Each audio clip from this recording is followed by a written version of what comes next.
In this video, I'm going to show you how to add motion blur in CapCut on PC or laptop to make your videos look smoother and more professional. Let's get started. First, open CapCut on your PC and click on New Project. Now, import your video and drag it onto the timeline. Once your clip is on the timeline, click on the video to select it. From the top menu, click on Effects. Now, switch to Video Effects and scroll down to the Blur category. Here, find Motion Blur and drag it onto your video clip. After applying the effect, click on the Motion Blur layer in the timeline. On the right side panel, you can now adjust the blur strength and intensity. Increase it slightly for smooth motion, but keep it balanced for a natural look.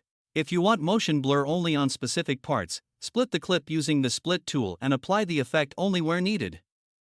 Once everything looks good, click on Export, choose your resolution and frame rate, and save the video. And that's it. That's how you can easily add motion blur in CapCut on PC or laptop. If this tutorial helped, don't forget to like, share, and subscribe for more CapCut PC tutorials.